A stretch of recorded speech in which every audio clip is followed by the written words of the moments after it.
140 కోట్ల మందిని టార్గెట్ చేయడానికి రిలయన్స్ లాంటి కంపెనీ కావాలి, కానీ 10 లక్షల మందిని టార్గెట్ చేయడానికి మీకు ఫోకస్ కావాలి. Attention goes, money flows. ఇది మార్కెటింగ్ లో golden rule. We live in a world of knowledge cholesterol. Podcast వింటున్నారు, బుక్స్ చదువుతున్నారు, కోర్సులు చేస్తున్నారు, కానీ ఆ ఇన్ఫర్మేషన్ యాక్షన్గా మార్చకపోతే అది నీ బాడీలో కొలెస్ట్రాల్ లాగా పెరిగిపోతుంది. యూస్ఫుల్ కొలెస్ట్రాల్ కాదు, హార్మ్ఫుల్ కొలెస్ట్రాల్గా. The richest person in the room is the person with the highest number of rejections. అంటే ఎక్కువ రిజెక్ట్ అయిన వాళ్ళు ఎక్కువ రిచ్గా ఉంటారు. When you work with someone, don't just look at how much money they give, see how much peace of mind you are getting. Customer ఎంత pay చేస్తాడు అనేది ప్రోడక్ట్ యొక్క యాక్చువల్ కాస్ట్ కాదు, వారికి అది ఎంత వాల్యుబుల్గా అనిపిస్తుందో అది. కస్టమర్ ఎంత పే చేయడానికి రెడీగా ఉన్నారు, అందులో నాకు కావాల్సిన మార్జిన్ ఎంత, దాన్ని బట్టి నా కాస్ట్ ఎంత ఉండాలి. అంటే ప్రైస్ మొదట ఫిక్స్ అవుతుంది, కాస్ట్ తర్వాత క్యాలిక్యులేట్ అవుతుంది. మీరు ఫైనాన్షియల్ ఫ్రీడమ్ సాధించాలంటే 2 మార్గాలు ఉన్నాయి. ఒకటి ఇన్వెస్టింగ్, 2 బిజినెస్ చేయడం. ఇన్వెస్టింగ్ కాసేపు పక్కన పెడదాం. మీరు మిడిల్ క్లాస్కు చెందిన వ్యక్తి మాలాంటి వారి వీడియోలు చూసి ఇంకా దేశంలో 140 కోట్ల మార్కెట్ ఉంది అని అనుకొని బిజినెస్ స్టార్ట్ చేశారు, కానీ 4 సంవత్సరాలైనా ప్రాఫిట్ రాలేదు. ఎందుకంటే మీరు రాంగ్ కస్టమర్కి సేల్ చేస్తున్నారు, రాంగ్ ప్రైస్ పెడుతున్నారు, మార్కెటింగ్ చేయట్లేదు, డిఫరెన్షియేషన్ లేదు, సిస్టమ్ లేదు. మొత్తానికి మీ బిజినెస్ ఫెయిల్యూర్కి రీజన్ మీ ప్రోడక్ట్ కాదు, మీ థింకింగ్. ఈ మధ్య నేను ఒక టాప్ బిజినెస్ కోచ్ అయిన రాజీవ్ తల్రేజా గారి కొన్ని ఇంటర్వ్యూస్ చూడడం జరిగింది. ఆయన చెప్పిన చాలా విషయాలు వింటే మీరు జీర్ణం చేసుకోలేరు, మీకు నిద్ర పట్టదు, కానీ అవే మీ బిజినెస్ ని నెక్స్ట్ లెవెల్కి తీసుకెళ్తాయి. మిడిల్ క్లాస్ కు ఉపయోగపడే అతి ముఖ్యమైన ఆ బిజినెస్ రాష్ట్రాలే ఈ వీడియోకు కనీసం 5,000 లైక్స్ ఇస్తే ఇలాంటి కిల్లర్ కంటెంట్ మరింత మీ ముందుకు తీసుకొస్తాం. ఇప్పుడు అసలు వీడియోలోకి వెళ్దాం. 140 కోట్ల మార్కెట్ అనేది మీ భ్రమ. మీలో చాలా మంది బిజినెస్ స్టార్ట్ చేసినప్పుడు ఒక మాట చెప్తారు, అన్న మన దేశంలో 140 కోట్ల జనాభా ఉంది, మార్కెట్ చాలా పెద్దది, కానీ అది మీ భ్రమ. నువ్వు నిజంగా డబ్బు సంపాదించాలంటే నీ అసలు మార్కెట్ 10 లక్షల మంది మాత్రమే. అంటే 140 కోట్లలో కేవలం 10 లక్షల మంది మాత్రమే మీ యాక్చువల్ కస్టమర్స్ అవుతారు. ఇది మీకు డిసప్పాయింటింగ్గా అనిపిస్తుందా? నిజానికి ఇది మీకు బిగ్గెస్ట్ రిలీఫ్ అని చెప్పాలి. ఎందుకంటే 140 కోట్ల మందిని టార్గెట్ చేయడానికి రిలయన్స్ లాంటి కంపెనీ కావాలి, కానీ 10 లక్షల మందిని టార్గెట్ చేయడానికి మీకు ఫోకస్ కావాలి. ఇప్పుడు ఇంకొక అతి ముఖ్యమైన విషయం, అసలు సరైన కస్టమర్ ఎవరు? దానికి ఒక ఫార్ములా ఉంది, దాని పేరు MAN, మ్యాన్ ఫార్ములా. మీ కస్టమర్ లో ఉండాల్సిన 3 విషయాలు. M అంటే మనీ, అంటే డబ్బు ఉందా. A అంటే అథారిటీ, నిర్ణయం తానే తీసుకుంటాడా. N అంటే నీడ్, నీ ప్రోడక్ట్ అవసరమా. ఈ 3 లేనివాడు మీ కస్టమర్ కాడు, మీకు హెడేక్ అవుతాడు. ఒక్కసారి ఆలోచించండి, మీరు మీ ప్రోడక్ట్స్ ను ఎవరికి సేల్ చేస్తున్నారు, వారికి ఈ 3 ఉన్నాయా లేవా. ఇక సెకండ్ పాయింట్, మీరు అమ్మేవారి ప్రాబ్లం మీ ప్రాబ్లం అవుతుంది. Who ever you cell to, their problems become your problems. ఒక ఎగ్జాంపుల్ చూద్దాం. ఒక ఫ్యాషన్ డిజైనర్ హైదరాబాద్ లో పాత బస్తీకి దగ్గరలో బొత్తికి పెట్టింది 2 లక్షల రూపాయల లహంగా అమ్మాలని చూస్తుంది, కానీ చుట్టూ ఉన్న జనాభా లోయర్ మిడిల్ క్లాస్. 4 ఏళ్ళు చూసింది, ప్రతిరోజు జనాల దగ్గర వినేది ఒకటే, చాలా ఎక్స్పెన్సివ్ గా ఉంది అని. 4 ఏళ్లలో ఆమె కోల్పోయింది మనీ కాదు, తన క్రాఫ్ట్ మీద కాన్ఫిడెన్స్, తన ఆర్ట్ మీద నమ్మకం పోయింది. అప్పుడు ఒక బిజినెస్ కోచ్ చెప్పాడు, లొకేషన్ మార్చు, ప్రైసెస్ డబుల్ చేయి. ఆమె హైదరాబాద్ లో ప్రీమియం ఏరియాకి షిఫ్ట్ అయింది, ప్రైసులు రెట్టింపు చేసింది. రిజల్ట్ ఒక్క సంవత్సరంలో గత 4 ఏళ్ల రెవెన్యూ కంటే ఎక్కువ సంపాదించింది. మనం చీప్ కస్టమర్స్ టార్గెట్ చేస్తాం, ఎందుకంటే వాళ్ళు అఫోర్డ్ చేయగలరు అని. కానీ చీప్ కస్టమర్ వస్తే వారి ప్రాబ్లమ్స్ అన్ని మన ప్రాబ్లమ్స్ అవుతాయి. ప్రైస్ తగ్గించమంటారు, ఈఎంఐలో ఇవ్వమంటారు, లేట్ పేమెంట్ చేస్తారు, ప్రతి చిన్న విషయానికి ఆర్గ్యూ చేస్తారు. ఒక్కసారి ఆలోచించండి, మీరు నిన్న ఏ ప్రాబ్లం హ్యాండిల్ చేశారు, ఆ ప్రాబ్లం మీ కస్టమర్ వల్ల వచ్చిందా. ఇక 3వ విషయం ఏంటంటే, ప్రైసింగ్ తప్పుగా చేస్తున్నారు, తల క్రిందులుగా చేయండి. మన తండ్రుల జనరేషన్ లో ప్రైసింగ్ అనేది ఇలా చేసేవారు, cost price plus profit is equal to selling price. కానీ 2026లో ఇది పాత ఫార్ములా. ఇప్పుడు స్మార్ట్ బిజినెస్లు ఇలా థింక్ చేస్తున్నాయి, కస్టమర్ ఎంత పే చేయడానికి రెడీగా ఉన్నారు, అందులో నాకు కావాల్సిన మార్జిన్ ఎంత, దాన్ని బట్టి నా కాస్ట్ ఎంత ఉండాలి. అంటే ప్రైస్ మొదట ఫిక్స్ అవుతుంది, కాస్ట్ తర్వాత క్యాలిక్యులేట్ అవుతుంది. ఒక హ్యాపీనెస్ కోచ్ విషయంలో జరిగిన ఒక ఎగ్జాంపుల్ చూద్దాం. ఆయనకు 1,500 రూపాయల ఒక సెషన్ అమ్మాలని ఉంది. టార్గెట్ నెలకు 60,000 నుండి 1,00,000 రూపాయలు సంపాదించే వర్కింగ్ ప్రొఫెషనల్స్. కానీ ఇక్కడ 1,00,000 రూపాయలు సంపాదించే వ్యక్తి బడ్జెట్ బ్రేక్ డౌన్ కనుక చూస్తే, అతడి హౌస్ ఈఎంఐ 80,000 రూపాయలు, ప్లస్ కార్ ఈఎంఐ 20,000 రూపాయలు, కిడ్స్ స్కూల్ ఫీజు రూ. 8,000, ఫుడ్, నెట్ఫ్లిక్స్, వైఫై, ఫ్యూయల్ రూ. 15,000 పైగా. సో టోటల్ ఎక్స్పెన్సెస్ 2.5 లక్షల రూపాయలు. కానీ ఇన్కమ్ మాత్రం రూ. 1,00,000. ఆ వ్యక్తి క్రెడిట్ కార్డ్ మీద బతుకుతున్నాడు. మీ హ్యాపీనెస్ కోచింగ్ అతని బడ్జెట్లో ఉందా లేదా? అందుకే కస్టమర్స్ రావట్లేదు. ప్రోడక్ట్ తప్పు కాదు, టార్గెట్ కస్టమర్స్ తప్పు. మరి దీనికి సొల్యూషన్ ఫిల్మ్ స్టార్స్ భార్యలు, సెలబ్రిటీలు, హై నెట్వర్త్ ఇండివిజువల్స్, వారికి రూ. 60,000 ఛార్జ్ చేయండి. వారి జీవితంలో స్ట్రెస్ ఎక్కువ, మనీ ఎక్కువ, నీడ్ కీడో ఎక్కువే. ఇక నాలుగవది పర్సెప్టివ్ వాల్యూ. అసలు దాని వాల్యూ ఎంత అని కాదు, అది ఎంత అనిపిస్తుంది అనేదే ఇక్కడ అర్థం. ఒక సాంగ్స్ కాన్సర్ట్ కోసం రూ. 15,000 పెట్టి టికెట్ కొన్నారు. ఆ కాన్సర్ట్ అయిపోయిన తర్వాత ఒక ఆలోచన వచ్చింది, అతడు పాడిన పాటలు స్పాటిఫైలో ఫ్రీగా వినొచ్చు కదా అని. ఎందుకలా? ఎందుకంటే మీరు టికెట్ కొన్నాక మొదటి పని ఏం చేశారు? ఇన్స్టాగ్రామ్, వాట్సాప్లలో స్టోరీగా పెట్టారు. అంటే మీ వాల్యూ ఎక్స్పీరియన్స్లో ఉంది, ఆడియో క్వాలిటీలో కాదు. ఇదే పర్సెప్టివ్ వాల్యూ. కస్టమర్ ఎంత పే చేస్తాడు అనేది ప్రోడక్ట్ యొక్క యాక్చువల్ కాస్ట్ కాదు, వారికి అది ఎంత వాల్యుబుల్గా అనిపిస్తుందో అది. ఇంకొక ఉదాహరణ చూద్దాం. ఒక వ్యక్తి యూట్యూబ్ ఛానల్ గురించి. ఒకప్పుడు అతడు ఒక్కొక్క బ్రాండ్కి రూ. 1,00,000 తీసుకునేవాడు. కొన్ని క్లయింట్స్కి రిజల్ట్స్ వచ్చాయి. అప్పుడు ప్రైస్ పెంచాడు. 2,00,000 రూపాయలు, 3,00,000 రూపాయలు. ఎందుకు అంటే పర్సెప్టివ్ వాల్యూ పెరిగింది. బ్రాండ్ ఓనర్స్ అనుకున్నారు, వీడు రిజల్ట్స్ ఇచ్చాడు కాబట్టి వీడిని పట్టుకోవాలి అని. నువ్వు నీ గురించి ఏం చెప్తున్నావు? నీ క్రెడిబిలిటీ ఎంత స్ట్రాంగ్గా బిల్డ్ చేస్తున్నావు? అదే నీ పర్సెప్టివ్ వాల్యూను నిర్ణయిస్తుంది. ఇక ఐదవది మార్జిన్ ట్రినిటీ. ఈ 3 బాక్సులు టిక్ చేస్తే నువ్వు సేఫ్. మీలో చాలా మంది అడిగే ప్రశ్న, నా బిజినెస్ కి ఎంత మార్జిన్ మంచిది అని. ఈ క్వశ్చన్ అడిగే వారికి రాజీవ్ ఒక సింపుల్ టెస్ట్ చెప్పాడు. దాని పేరు ట్రినిటీ ఆఫ్ మార్జిన్. అంటే మీ మార్జిన్ ఈ 3 పనులుగా చేయగలిగితే మీరు సేఫ్ జోన్ లో ఉన్నట్టు. బిజినెస్ కి అయితే వర్కింగ్ క్యాపిటల్, రీఇన్వెస్ట్మెంట్, గ్రోత్ కోసం మనీ ఉందా?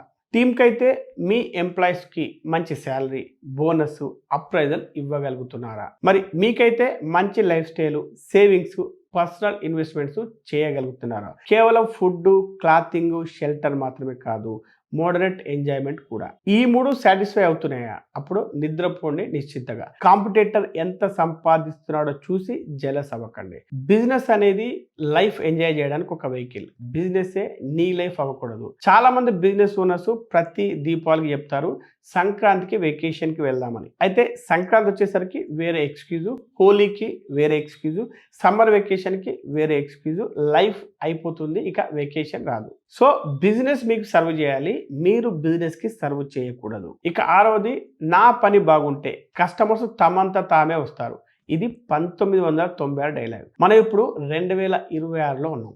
ఇప్పుడు వరల్డ్లో నాయిస్ చాలా ఎక్కువ. ప్రతి ఇండస్ట్రీలో వేల కొద్ది ఆప్షన్స్ ఉన్నాయి. కస్టమర్కి టైం లేదు వెతకడానికి. Attention goes, money flows. ఇది మార్కెటింగ్లో గోల్డెన్ రూల్. చాలా బిజినెస్ ఓనర్స్ ఒక్క తప్పు చేస్తారు, మార్కెటింగ్ని ఆప్షనల్గా ట్రీట్ చేస్తారు. పని బాగా చేస్తే వర్డ్ ఆఫ్ మౌత్ వస్తుంది అని వెయిట్ చేస్తారు. కానీ ఇప్పుడు కావాల్సింది వర్డ్ ఆఫ్ మౌత్ని బోనస్గా ట్రీట్ చేయండి.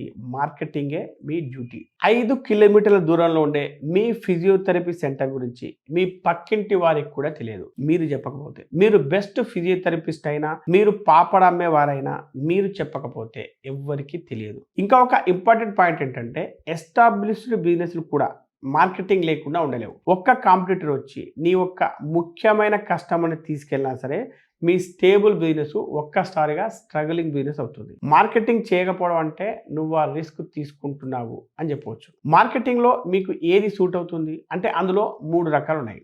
బ్రహ్మ, విష్ణు, మహేశ్వర్ లాగా మార్కెటింగ్ కూడా 3 ఫామ్స్ ఉన్నాయి. ఒకటి ఎడ్యుకేటర్.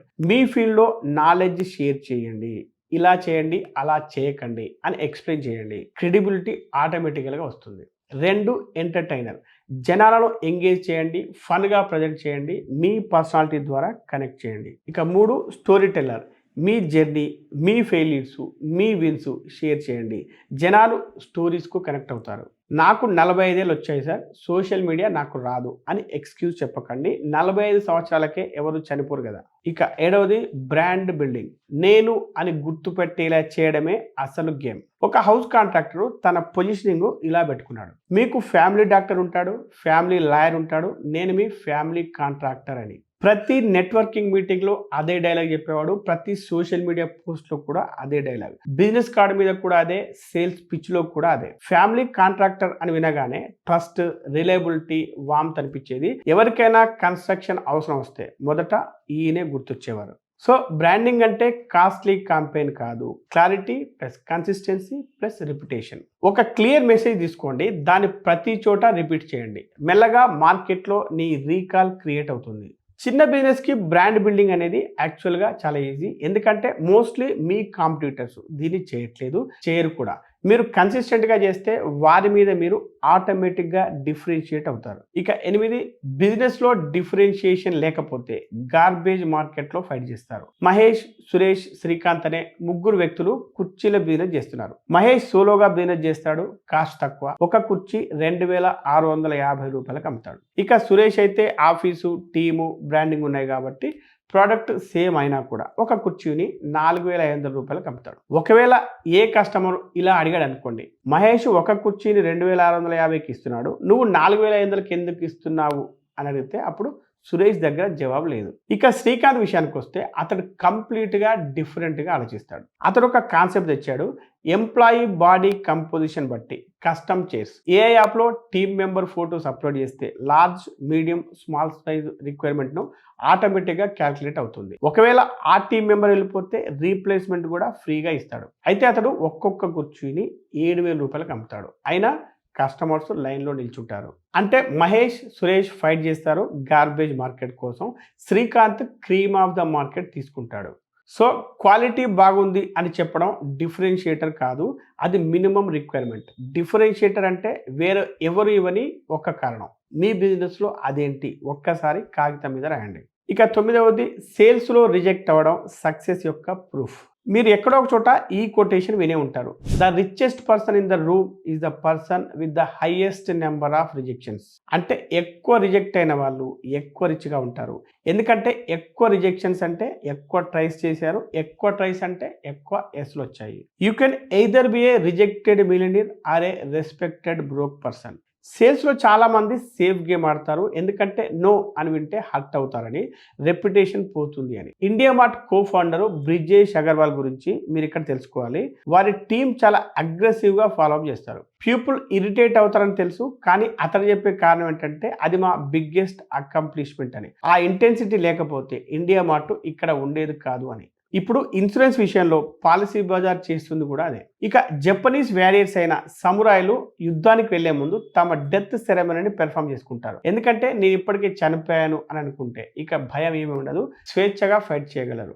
సేల్స్లో కూడా అంతే, నో వస్తే చెత్తగా అనిపిస్తుంది అని భయపడుతుంటే ట్రైస్ తగ్గుతాయి, ట్రైస్ తగ్గితే ఎస్సులు తగ్గుతాయి, ఎస్సులు తగ్గితే ఇన్కమ్ తగ్గుతుంది. ఇక 10వది, మంచి కస్టమర్తో పనిచేయడం, peace of mind is equal to growth. బిజినెస్లో ఒక సీక్రెట్ వెపన్ ఏంటంటే మంచి కస్టమర్తో పనిచేయడం. ఇది చాలా మంది పట్టించుకోరు. When you work with someone, don't just look at how much money they give, see how much peace of mind you are getting. చాలా బిజినెస్ ఓనర్స్ ఒక తప్పుడు ప్యాటర్న్ ఫాలో చేస్తారు. పూర్ కస్టమర్స్కి ఎక్కువ టైము, ఎక్కువ సపోర్టు, ఎక్కువ సర్వీస్ ఇస్తారు.